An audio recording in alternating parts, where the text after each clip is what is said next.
I've spent most of my life in the mountains. Long before the tourists arrive with their clean boots and satellite phones. Before the bloggers and weekend hikers take smiling photos at the trailhead signs. The mountains are awake, and they are listening. My name doesn't matter. Not anymore. I worked as a backcountry ranger along the Appalachian Trail for 12 years. Georgia to Virginia. I've pulled people out with broken ankles. I've found hypothermia, victims curled up under pine roots. I've stood in the rain at 3 a.m. coordinating medevac helicopters. The woods have rules. You learn them fast. If you hear branches snapping in a steady rhythm, it's probably a deer. If the forest goes completely silent, something bigger is nearby. And if someone calls your name when you're alone out there, you make sure you can see their face before you answer. What I'm about to tell you cost me my career. It cost another ranger his sanity. And whatever is still out there, it's still using our voices. Let's step into the abyss. The first report came in late June. Peak hiking season. Warm days. Cool nights. The kind of weather that makes people overconfident. Dispatch radioed me just after 6:40 p.m. A pair of section hikers had come down from the trail near Blood Mountain earlier than planned. Shaken, pale. One of them was crying. They said they heard a woman screaming for help about half a mile off trail. That part wasn't unusual. Every year we get false alarms. Foxes screaming. Barred owls making sounds that are almost human. If you've never heard a fox scream at dusk, you'd swear someone's being murdered. But this was different. They said the voice was clear, desperate, and it kept yelling the same phrase. Please, I can't walk. Over and over. Same tone, same cadence, no variation. They called out, asked where she was. The voice answered immediately. Over here. Not louder, not closer, just the same distance, no matter which direction they turned. That detail made me pause. Sound behaves strangely in the mountains. It bounces, it rolls downhill. But distance changes. Direction shifts. It doesn't stay perfectly fixed like a speaker in the trees. I drove up to the nearest access road and hiked in the remaining 2 miles before sunset. The forest smelled like damp earth and hot pine sap. Cicadas buzzed in slow electric waves. My boots pressed into soft soil, still holding the afternoon heat. I remember thinking how normal everything felt. That's what unsettles me now. When I reached the coordinates they'd roughly marked on their map, I stepped off trail. The underbrush thickened immediately. Mountain laurel clawed at my sleeves. Fallen branches snapped under my weight. I turned off my radio for a moment, just to listen. At first, all I heard was wind pushing through the canopy. Then, please, I can't walk. It was faint. Female, maybe 30 yards out. My chest tightened, but my training kicked in. Ma'am, I called. This is Park Service. Can you see my light? No hesitation. Over here. Same tone, flat, not panicked, not crying, just repeating. I angled my flashlight toward the sound and moved forward slowly, each step careful, watching for cliffs, for holes, for signs of a fall. The voice didn't get louder, didn't get softer. It stayed exactly the same, like it was inside my head. I stopped walking. The voice continued. Please, I can't walk. There was no rustling, no movement, no breaking branches ahead of me. If someone was injured out there, they weren't shifting their weight. They weren't crying. They weren't coughing. They were just looping. I felt a cold draft brush the back of my neck. It didn't match the direction of the wind. Ma'am, I tried again, slower this time. What's your name? Silence. 3 full seconds, then, please, I can't walk. Same pitch, same rhythm, no answer to my question. That's when my stomach dropped. Real victims respond. They improvise. They beg differently each time. This wasn't improvising, it was performing. I backed up a step. The forest felt tighter somehow, the air heavier. Even the cicadas had stopped. Then I heard something else, to my left. Footsteps slow, measured, crunch, pause, crunch. I swung my light toward the sound. Nothing, but behind me. Over here. Closer. For the first time, it sounded maybe 10 feet away. I spun around so fast I nearly lost my footing. There was no one there. Just trees and shadow. And the smell. I hadn't noticed it before. A faint, metallic scent. Like old pennies. Or blood that's been sitting too long in humid air. My radio crackled suddenly at my shoulder, nearly making me jump out of my skin. It was Tom, another ranger stationed about 5 miles north. His voice was tight. "Hey, you in the Blood Mountain sector right now?" "Yeah," I said, keeping my eyes on the trees. Possible injured hiker, female voice. There was a pause, then he said something I'll never forget. "Don't answer it." My throat went dry. "What?" "Do not respond to it. We've had 3 calls today, different locations, same voice." Behind me, softly, almost curious, it whispered my name. Tom didn't repeat himself. He didn't have to. "Don't answer it." The radio hissed between us, low static, no birds, no insects. Just that thin, electrical whisper in my ear. I kept my light steady on the trees. "What do you mean 3 calls?" I asked. Another pause. Then he said, "Same voice, different hikers, different mile markers, always female, always saying she can't walk." Behind me, leaves shifted. Not wind. Weight. I didn't turn this time. "Has anyone found her?" I asked. "No," he said.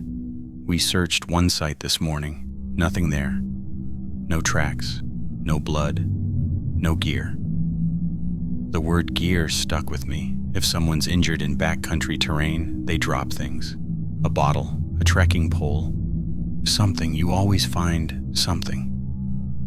"Please, I can't walk."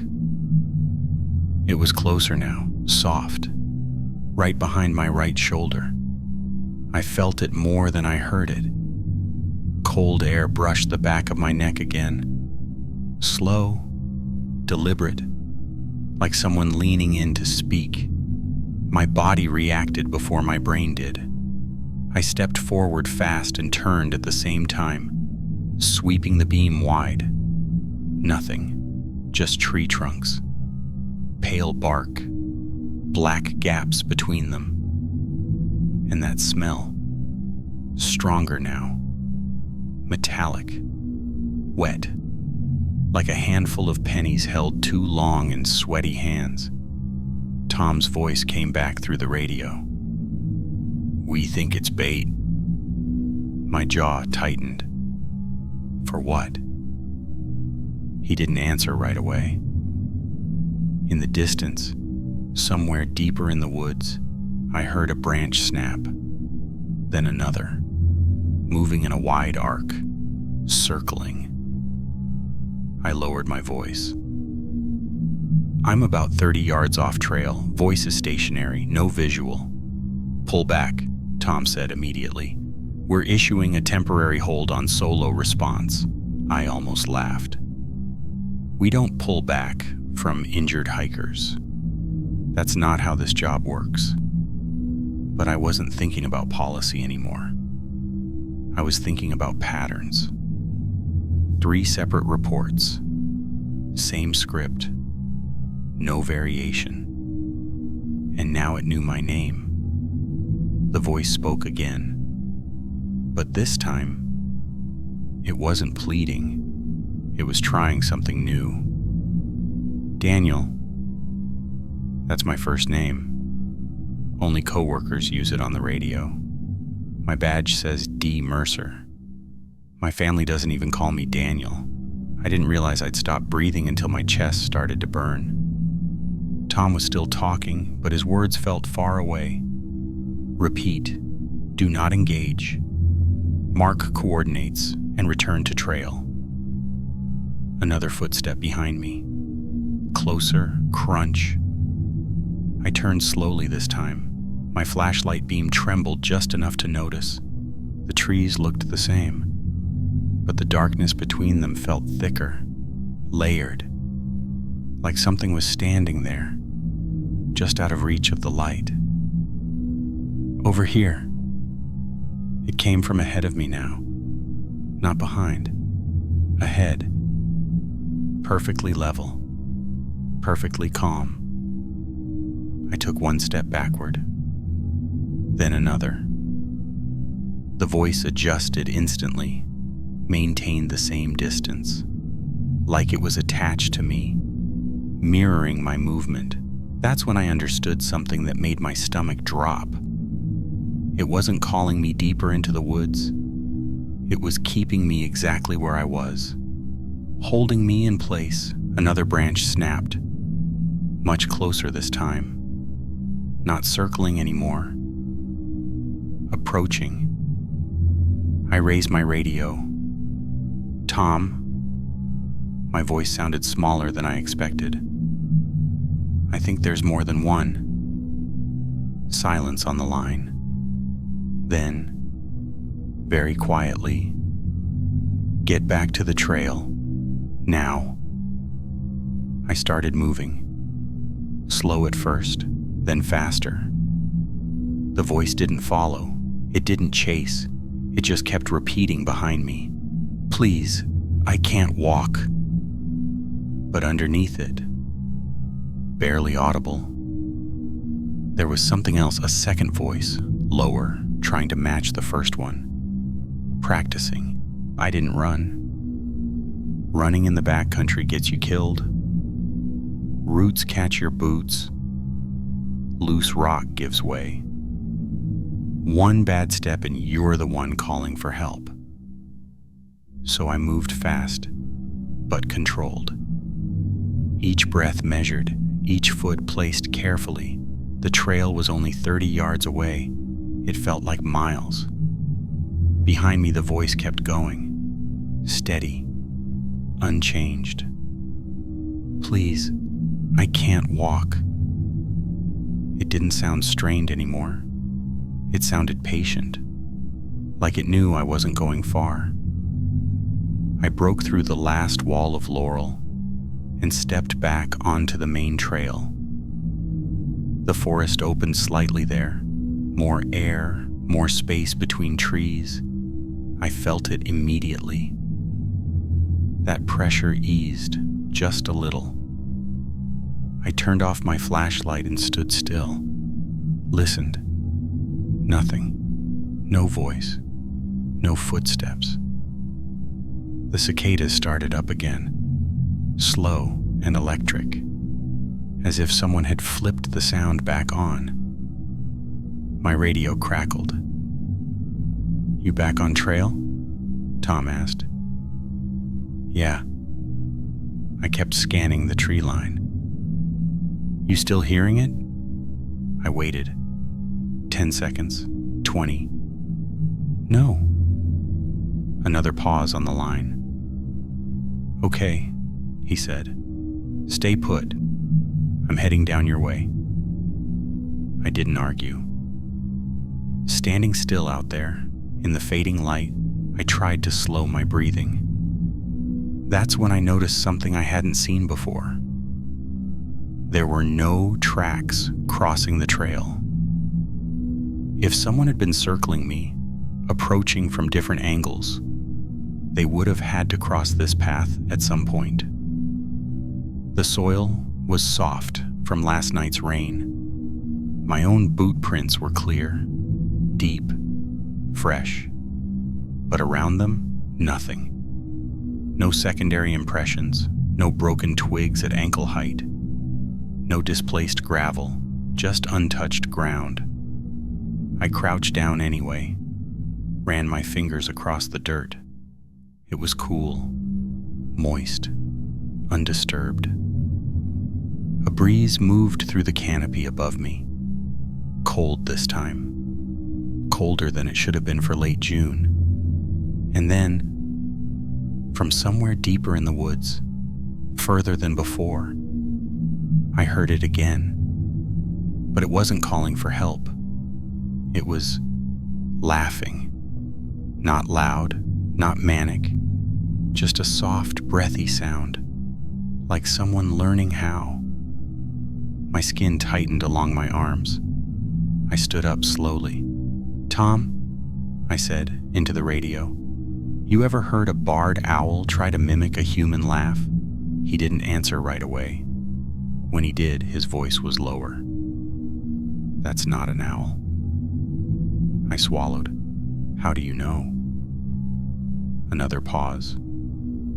Because he was choosing his words. Because it followed us last year. The temperature seemed to drop another few degrees. "What do you mean followed?" "We had a SAR team up near Trey Mountain. Missing college kid. Same voice routine. One of the volunteers answered it. The woods felt closer again, even on the open trail." "What happened to him?" I asked. Tom exhaled slowly into the mic. "We found him 2 miles east of where he'd been standing." 2 miles. "That's not possible," I said automatically. "It takes hours to cover that terrain, especially at night." "He didn't remember walking," Tom said. Said he felt like he was just standing there, listening. A memory flashed in my mind. The way the voice kept its distance, maintained position, held me in place. Was he hurt? Another silent "old," not physically. That hit harder than I expected. I looked back toward the section of woods I'd just come from. The trees were still, perfectly still. Then I saw it, about 20 yards in, between 2 trunks, a shape, not tall, not large, but darker than the shadows around it. It wasn't moving, it was just standing there, watching. I raised my flashlight slowly, clicked it on.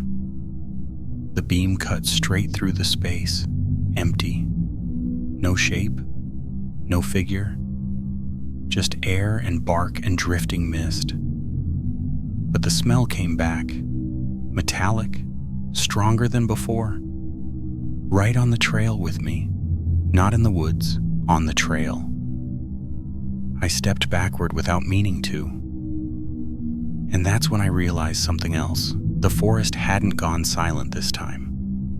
The insects were still humming, the breeze still moving. Whatever that thing was, it didn't need the silence anymore. It was getting comfortable. Tom reached me just after full dark. He didn't use his siren, didn't announce himself. I only knew he was close because I saw his headlamp weaving through the trees north of the trail. When he stepped into view, he looked older. Same uniform, same gear, but his eyes kept scanning behind me instead of meeting mine. "You see it?" he asked quietly. I nodded once. "In the trees, 20 yards in." He didn't ask what it looked like. That told me enough. We stood there for a while without speaking, just listening. The woods were alive again. Insects, wind, the distant creak of branches shifting. Too normal. Tom finally crouched and examined the ground. He traced my boot prints with a gloved finger. Then he looked up at me. "Nothing else?" "Nothing."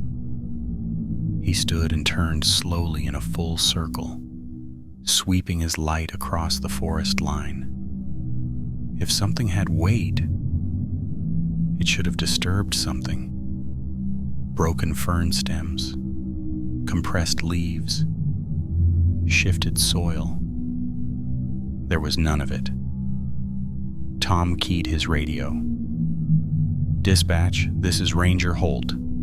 Blood Mountain sector secure. Negative contact. Logging anomaly."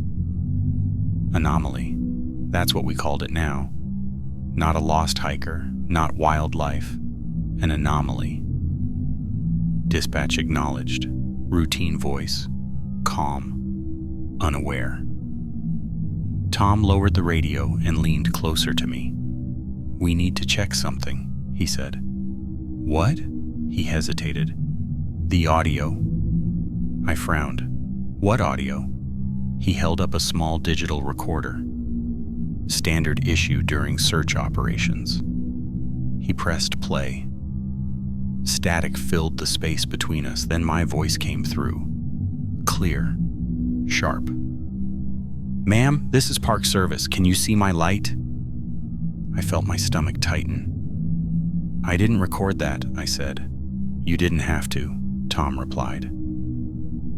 The playback continued. A few seconds of forest noise, then... "Daniel." My name. Soft. Right behind me.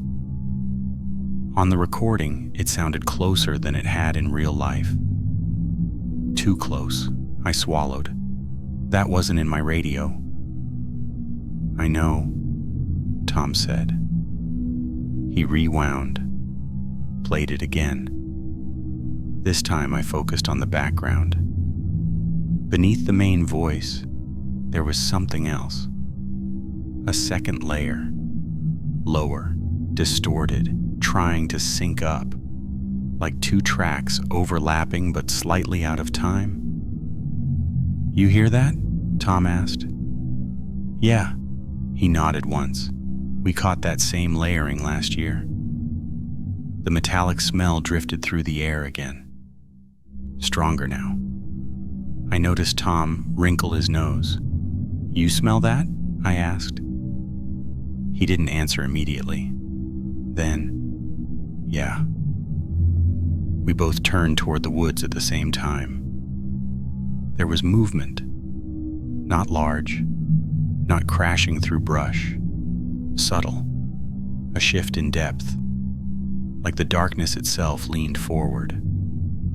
Tom raised his light. "Show yourself," he called. His voice carried down the trail. Firm. Commanding. For a second, nothing happened. Then from the tree line, in perfect imitation of his tone, "Show yourself." The exact cadence, the exact breath pattern, even the slight gravel in his voice. Tom froze. I've never seen him hesitate before. He's ex-military, Afghanistan tours, calm under pressure. But that rattled him. The woods responded again, this time using my voice. "Mark coordinates and return to trail." Word for word what Tom had told me earlier. My chest felt tight. It wasn't just mimicking random phrases. It was listening, learning, cataloging. Tom slowly lowered his flashlight. "We're leaving," he said, quietly. He didn't shout it this time. He didn't give the woods anything to copy. We started walking south together, side by side, neither of us looking back. Halfway down the trail, I heard it one more time. Not from the forest, not from ahead, but from directly between us. Soft, breathing, trying to decide which voice to use next. We didn't talk on the hike back. Not about it, not about the voice. We stuck to procedure, trail sweep, Perimeter scan. GPS. Log. Normal things. That's how you keep your mind from drifting. By the time we reached the ranger station, it was close to midnight. The building sat alone at the edge of the service road. One story, wooden siding, a metal roof that popped when the temperature dropped. Inside, the air smelled like old coffee and printer toner. Safe. Or at least it should have been. Tom locked the door behind us. He didn't usually do that. We uploaded the recorder file to the station computer. Old system, slow processor. The fan whined as it booted up the audio software. Tom isolated the waveform, zoomed in. There, he said quietly. Two distinct patterns layered over each other. The main voice, the woman's plea, and beneath it, a second, lower frequency track. Not static, structured, almost synchronized. I leaned closer to the monitor. You see how it adjusts? Tom asked. He played a section where I'd asked, "What's your name?" The primary voice repeated its line, but the secondary track shifted. It elongated slightly, like it was searching for a new response, trying to fill space it didn't understand. Tom rewound further back to when it said my name. He slowed the playback to half speed. The sound stretched, distorted, and underneath the syllables of Daniel, there were fragments, other names, layered faintly inside it, too garbled to make out clearly, but definitely plural. I felt something cold settle in my stomach. How many missing hikers do we have this season? I asked. Tom didn't look at me. 6 active. And last year? 14. The number hung in the room. The computer fan kept spinning. Soft. Constant. Tom minimized the audio and pulled up incident reports from the previous summer. Same pattern. Reports of distant voices, search teams deployed. No physical evidence. In 2 cases, volunteers reported hearing their own names. One of them quit the following week. Moved to Arizona, said he needed flat land. Tom leaned back in his chair. You know what bothers me? He said. What? It's not luring people deeper. He was right. It never tried to pull me off a cliff. Never tried to run. It kept distance. Maintained position. Like it needed proximity, but not contact.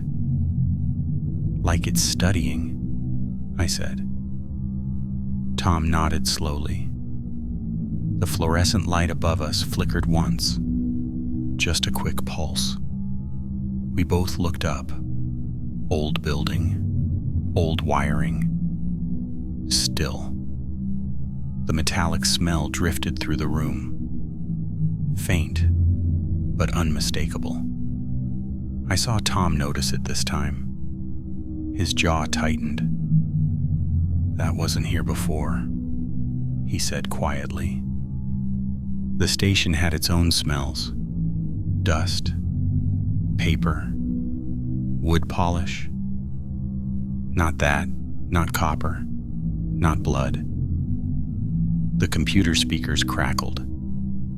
We hadn't touched the keyboard. The audio file reopened on its own. Playback began.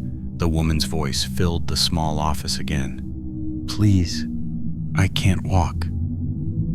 Tom moved toward the mouse before he could touch it. The voice changed. It wasn't pleading anymore. It wasn't repeating. It was speaking clearly, calmly, using my voice. We're inside now, The screen froze. Waveform flatlined. The overhead light flickered again, longer this time. I turned slowly toward the station door. It was still locked. Deadbolt in place. Windows closed. Blinds drawn. But the smell, it was stronger. And it wasn't coming from outside. It was coming from the hallway, leading to the equipment room, somewhere deeper inside the building. Tom didn't look at me. He didn't have to. We both heard it, a slow step, on the wooden floor, from inside the station. The step was slow, deliberate.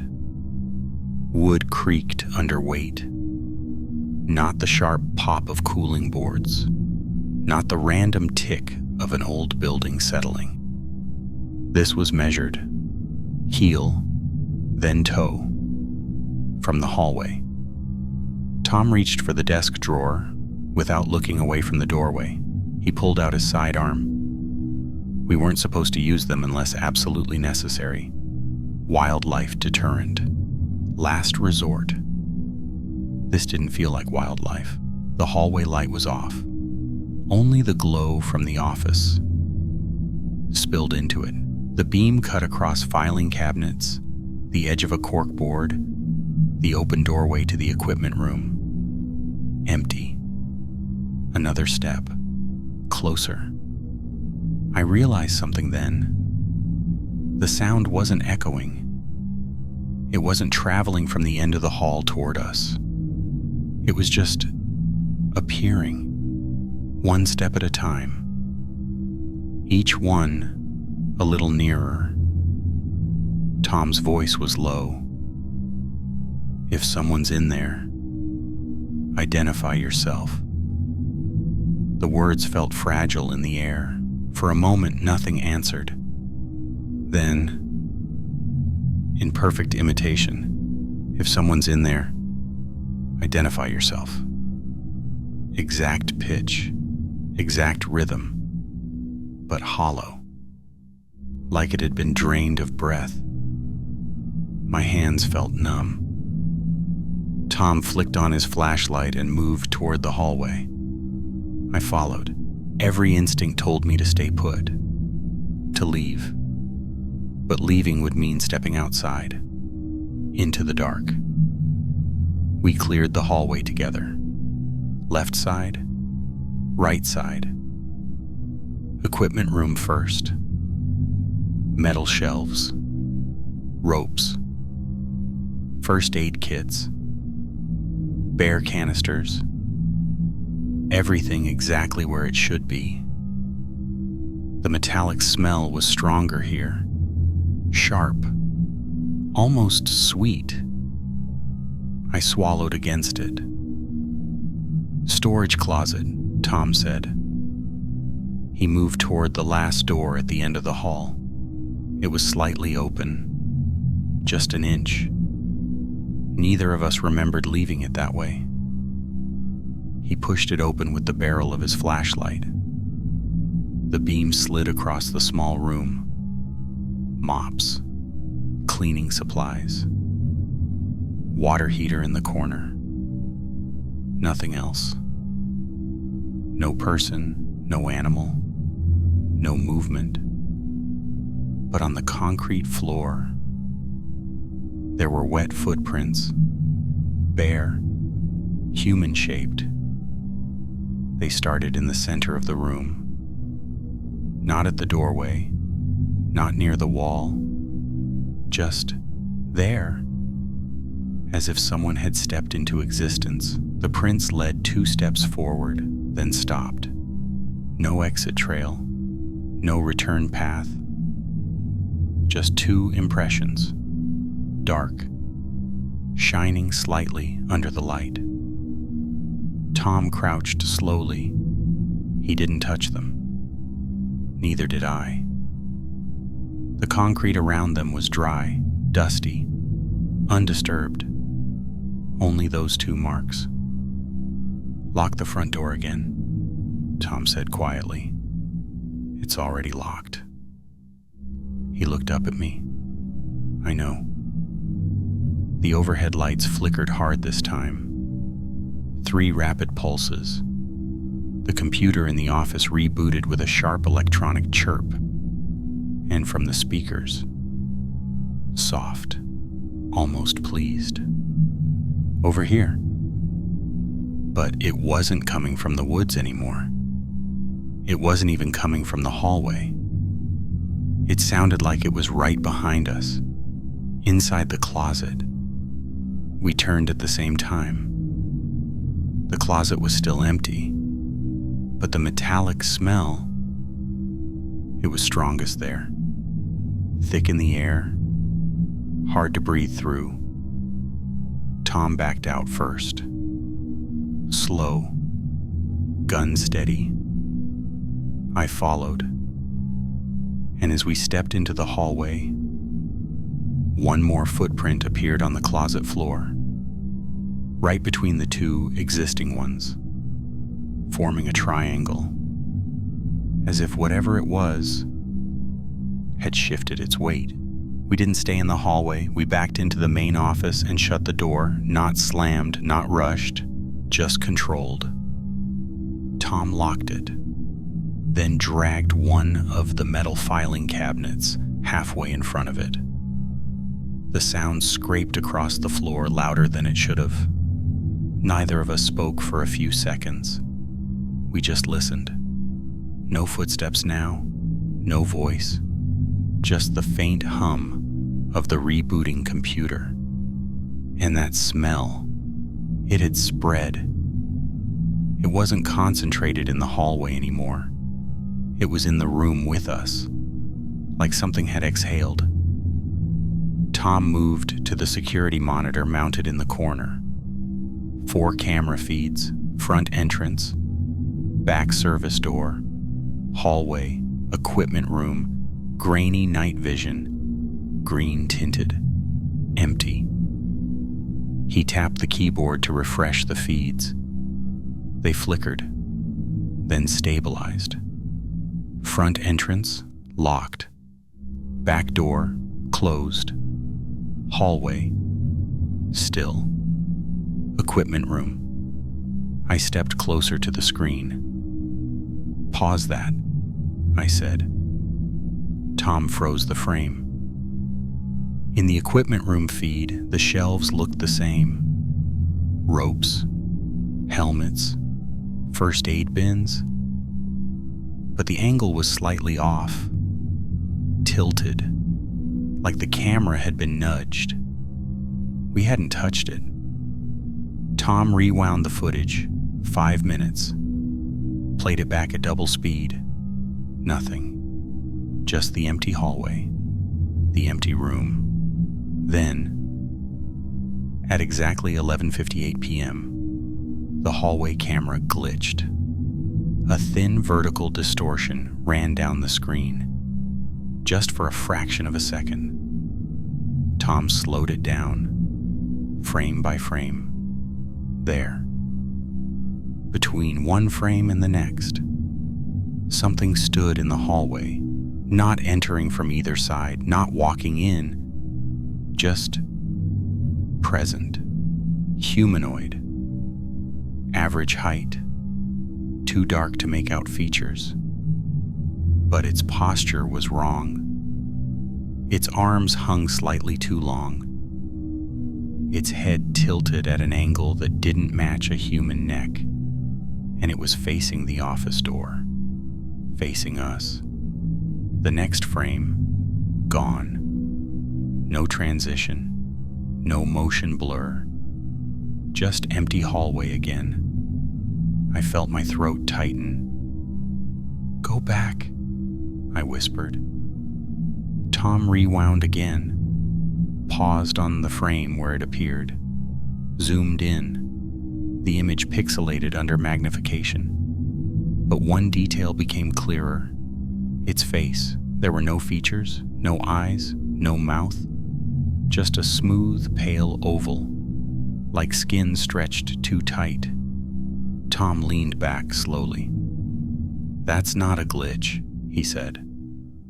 Before I could respond, the office door handle moved. Just slightly. A soft metallic click. The deadbolt didn't turn, but the handle depressed, then released. Once, twice. Testing. Tom raised his weapon. I grabbed the heavy mag light from the desk. The handle turned again. Slowly. More pressure this time. The filing cabinet rattled. The fluorescent lights dimmed, then flared bright. And from the other side of the door, in my voice, "Daniel, open the door." Not loud, not demanding, just patient, like it knew we wouldn't last long in there. Tom shook his head once. "Don't answer." The handle stopped moving. Silence returned. 5 seconds. 10. Then the security monitor beeped. All 4 feeds switched at once. Not to static, not to black, but to a single image. A live shot from inside the office, from a corner angle we didn't have a camera in. The 2 of us standing near the desk, backs partially turned, looking at the door. The timestamp in the corner read 12:03 a.m., 5 minutes ahead of real time. In the monitor feed, the door behind us was open, and something was already inside. Neither of us moved. Not at first. The monitor showed the office from a high corner angle, an angle that didn't exist. In the feed, the door behind us was open. In reality, it was still shut, blocked, locked. But in the video, it stood wide, darkness filling the frame where the hallway should have been. Tom stepped closer to the screen, slowly, like it might react. The timestamp read 12:03 a.m. My watch said 11:58, 5 minutes ahead. In the feed, I saw myself shift my weight, saw Tom raise his weapon. The video version of us looked tense, like we were already reacting to something. And then, in the monitor, the thing stepped through the doorway. It didn't rush, didn't lunge. It entered the room the way a person would. Casual, certain. Its proportions were wrong. Arms too long. Elbows bending slightly backward. Its head tilted the same way we'd seen in the hallway frame. And the face, still smooth, featureless. But as it moved closer to the camera, a faint indentation formed where a mouth should be, like clay pressed from the inside. I felt my pulse in my throat. On the screen, the version of me turned, not toward the door, but toward the camera, toward whoever was watching. And my face wasn't my face.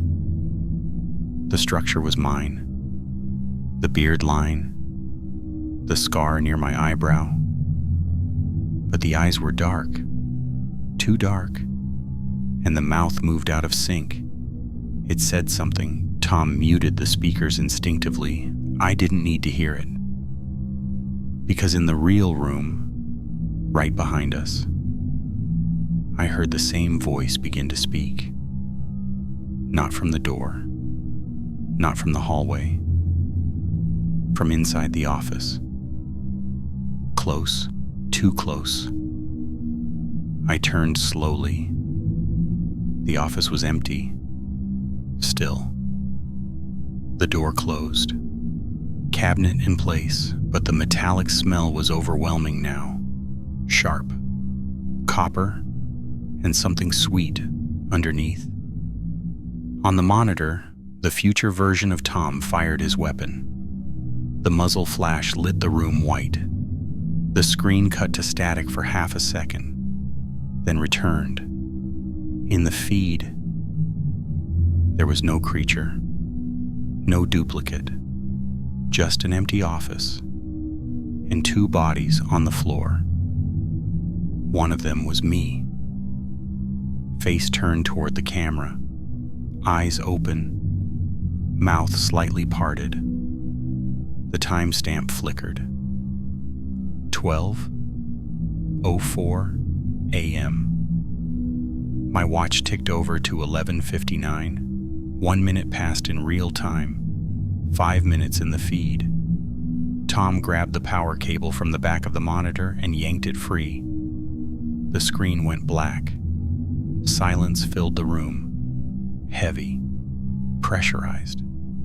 Then, from the dark screen, even though it had no power, I heard my own voice, soft, right next to my ear.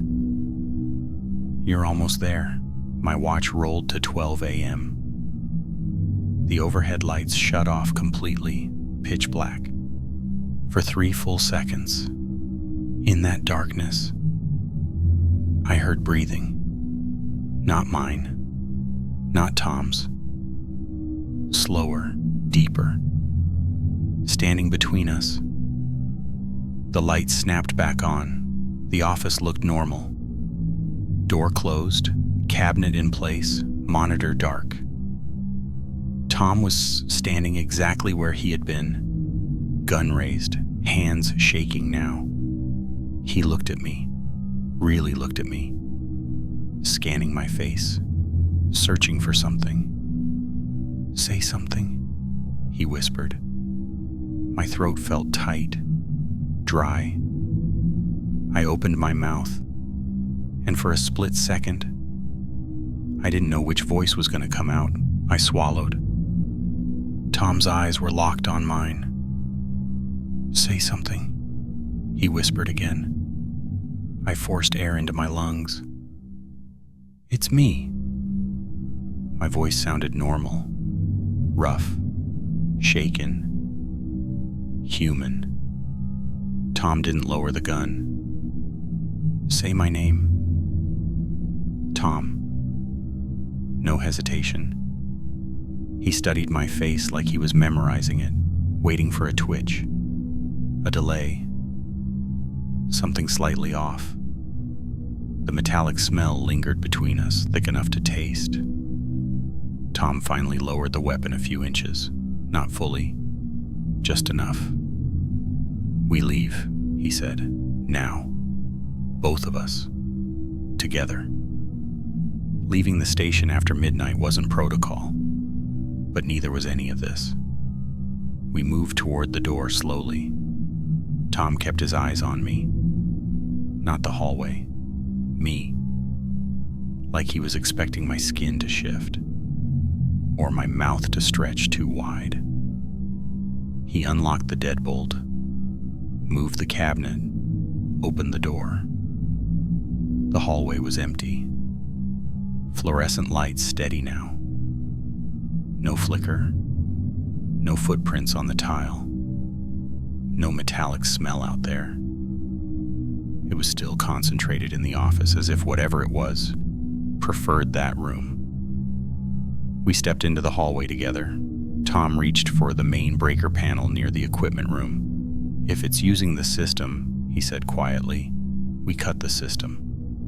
He flipped the master switch. The entire station went dark. Emergency lights kicked in along the floor. Dim red strips, low glow. The kind you see in airplane cabins during turbulence. Everything looked wrong in that color. Flattened, blood-tinted. We moved toward the exit, halfway down the hall. The equipment room door slammed shut behind us. Hard.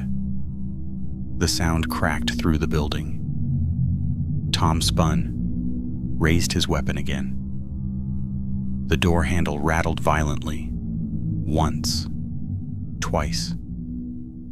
Then, in perfect unison, both of our voices spoke from inside the room, layered, overlapping. "Don't go." My skin prickled. It wasn't copying one of us anymore. It was blending us. The handle stopped moving. Silence again. Tom grabbed my sleeve. We kept moving. No sprinting, just steady, controlled. The front entrance came into view. Glass door, night beyond it. Dark trees, service road barely visible. Tom unlocked it, pushed it open. Cool air hit my face, clean air, no copper smell. We stepped outside. The moment both of us cleared the threshold, the red emergency lights inside flickered out. Total darkness swallowed the station. We stood there for a second, breathing, listening. Nothing followed. No footsteps, no voice. Just the wind in the trees. Tom locked the door from the outside. Chain through the handles. Padlock snapped shut. We walked backward a few steps, eyes on the building. One window on the side reflected the moonlight. In that reflection, for a split second, I saw 3 silhouettes standing inside. 2 were ours. The third was taller, head tilted, watching us leave. I blinked. The reflection showed only empty darkness. Tom didn't say anything, but I knew he'd seen it too, because he didn't look away from that window the entire drive down the service road. And as we turned the last bend, the station disappeared behind the trees. But over the radio, which was still clipped to my shoulder, a soft voice whispered, "Daniel, I can walk now. We didn't report it the way it happened." You can't. There isn't a box on an incident form for entity mimicked multiple rangers and entered station. We logged it as electrical malfunction, possible trespasser, equipment failure, standard language, safe language. The station stayed closed for 3 days. Maintenance checked the wiring, replaced 2 cameras, found nothing wrong. No forced entry, no broken seals, no footprints inside. They even pulled the floor panels in the storage closet. Concrete underneath, undisturbed. No hidden access, no crawl space. Tom stopped sleeping. I could hear it in his voice over the radio during routine patrols. Short replies, long pauses. He started double-checking reflections. Windows, truck mirrors, even his coffee in the morning. As for me, I stayed on day shifts, told myself sunlight changed things, made the woods honest. But the calls didn't stop. 2 weeks later, another hiker reported hearing a woman crying near Springer Mountain. Same phrase, same tone. "Please, I can't walk." This time I wasn't alone when we responded. 3 of us. Full daylight. Clear visibility. The forest looked harmless. Bright. Green. Alive. We stepped off trail together, spread out 10 yards apart, standard search pattern. I kept my breathing steady, listened for it. At first, nothing, just wind, birdsong. Then, from ahead, soft, familiar. "Please, I can't walk." One of the younger rangers, Carter, turned toward it immediately. "Ma'am, we're coming." His instinct was good. Too good. "Hold position," I ordered. My voice came out sharper than I intended. He hesitated. The voice shifted. Not to me, not to Tom, to Carter, using his tone. "Ma'am, we're coming." Perfect imitation. Carter froze, his face drained of color. He hadn't said those exact words yet. Not exactly like that. But it had.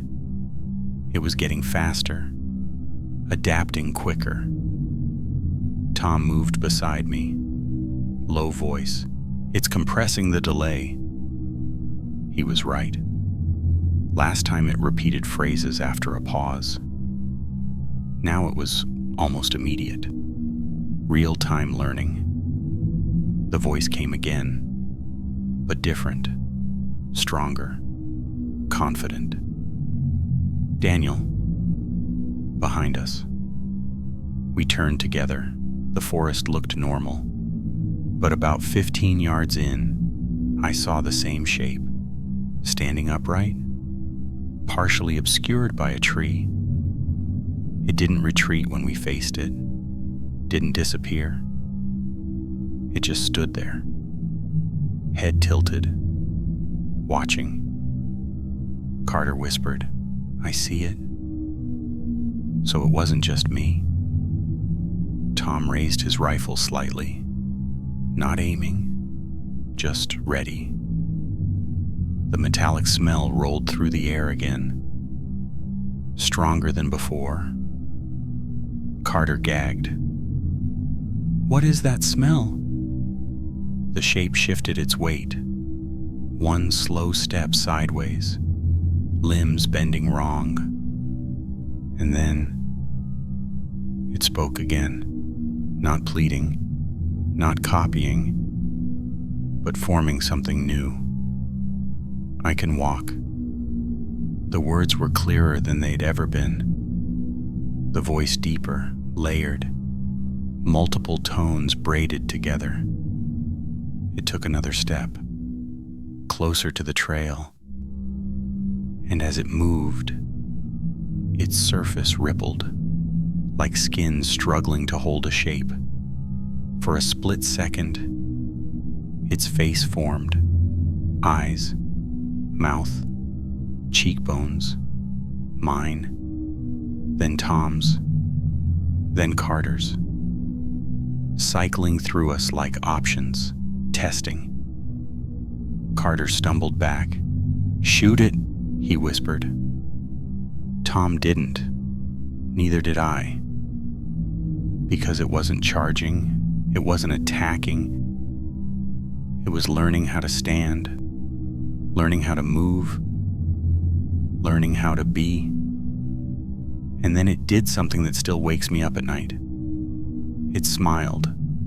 Not wide, not monstrous, just slight, like it had finally solved something.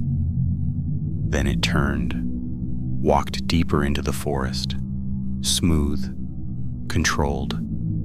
No more distortion in its limbs, no more delay in its speech. We didn't follow. None of us said a word.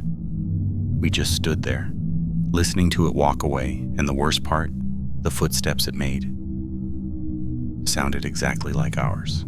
After that day, everything changed. Not officially, on paper, it was just another unverified wildlife disturbance. But off record, we stopped answering voices no matter what they said. A week later, Carter requested a transfer, didn't give a reason, just said he wanted to work closer to family. Tom lasted another month. He started hearing it on patrol even when no one else did. Short bursts over his radio, static shaping into syllables, his own voice telling him to turn around. One morning he didn't show up for shift. His truck was found parked at a trailhead near Unicoi Gap. Engine cold, keys still in the ignition. No sign of struggle, no footprints leaving the lot. Search teams combed the area for 6 days. Dogs lost the scent within 100 yards. Helicopters scanned the ridgelines. Nothing, just forest. Endless forest. I was part of that search. I walked those trails calling his name. And for the first 3 days, there was no answer. On the 4th night, I stayed out longer than I should have. Sun already gone. Shadows stretching between the trees. I told myself I was listening for Tom, not for it. The woods felt balanced, too balanced, like something had settled into place. Then I heard footsteps behind me, measured, even, not trying to hide. I turned slowly, and there he was, Tom, standing about 20 yards back on the trail, uniform clean, hat in place, face calm. Relief hit me so hard my knees almost gave out. "Tom," I breathed. He didn't wave, didn't smile, just stood there, watching me. The metallic smell rolled through the air, stronger than it had ever been. And that's when I saw it. His head was tilted, just slightly. Wrong angle. The same angle.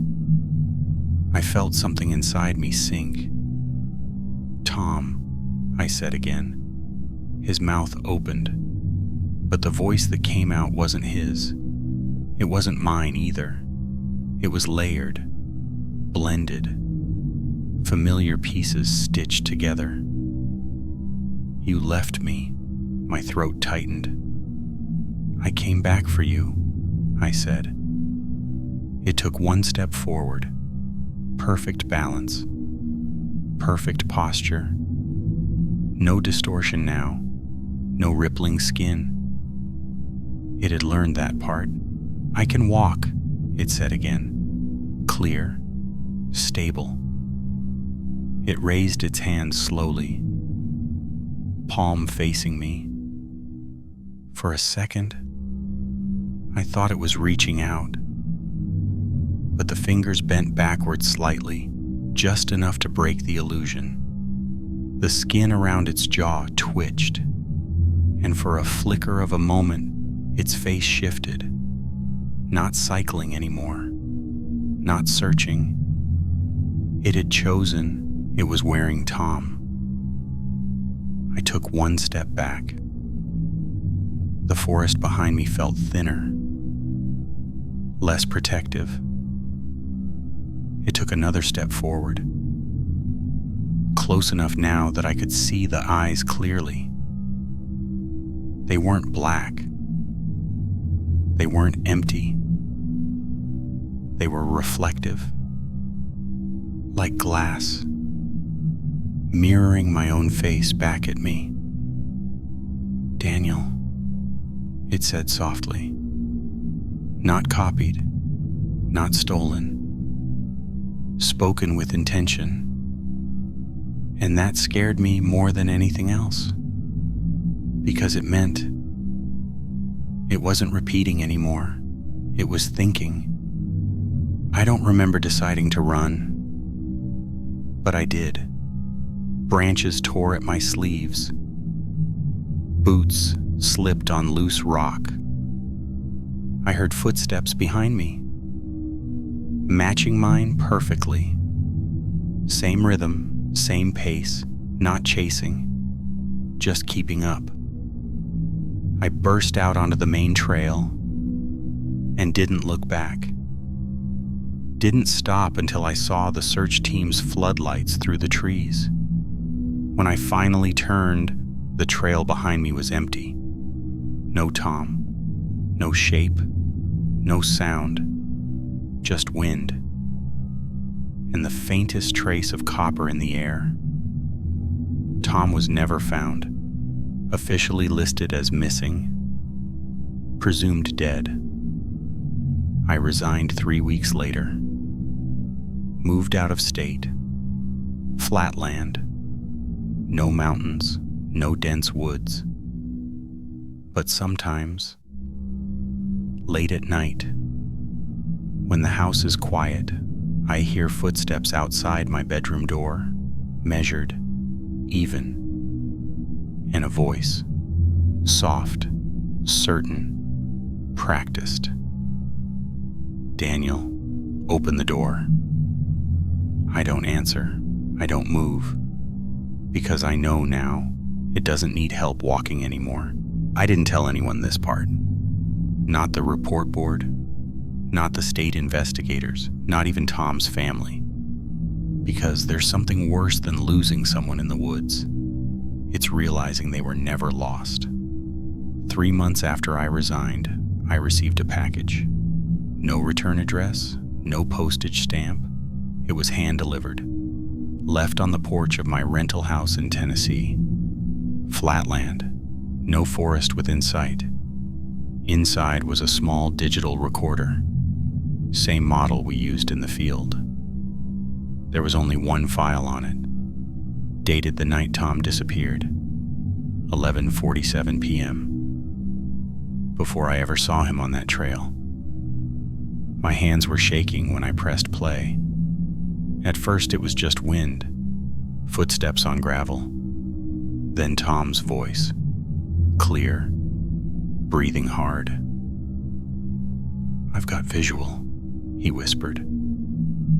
Static. Then, "It's me." My voice answered, calm, steady, but I hadn't been there yet. Tom's breathing quickened. "That's not possible," he said. The gravel shifted under his boots. The recording captured every detail, every inhale, every small movement. Then, a third voice entered, layered, confident. "It's easier if you let us." Us. Not me. Not him. Us. Tom said my name. Once. Sharp. Afraid. Then the sound changed. Not a struggle. Not a scream. Just 2 sets of footsteps merging into one. Rhythm aligning. Impact synchronizing. Until you couldn't tell which pair belonged to which body. The recording ended with a single sentence, spoken in perfect clarity. "We can walk." I sat there for a long time after it stopped. The house was quiet. No mountains. No tree line. No reason for the metallic smell that drifted through my kitchen. But it was there. Faint. Unmistakable. I checked the porch immediately. Nothing. No package. No footprints in the dirt. The recorder was still in my hand. Warm. Like it had just been used. That night, I locked every door. Closed every blind. Turned off every light. I lay in bed, listening to the empty silence of flat land. No wind through pine trees. No distant owls. Just the hum of the refrigerator down the hall. At exactly 12:03 a.m. 5 minutes ahead, my bedroom door handle moved. Slowly. Once. Twice. Testing. And from the other side, not Tom's voice, not mine. Something steadier now. Stronger. Fully formed. We found more trails. I didn't move. Didn't breathe. Because I finally understood. It was never bound to the Appalachian Trail. That's just where it learned to walk. It was practicing. Voices. Posture. Balance. Identity. And now, it was somewhere flat. Somewhere easy.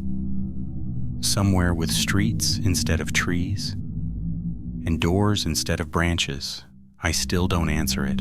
Not when it whispers, not when it uses my own voice to ask politely. I know what it wants. It wants distance, proximity, time. Because the closer it stands, the more accurate it becomes. And one day, when the voice outside my door sounds exactly right, when there's no delay, no layering, no metallic smell, just a familiar breath on the other side, I won't know the difference. And that's when it won't need to copy me anymore, because it will already be me. Let's step into the abyss.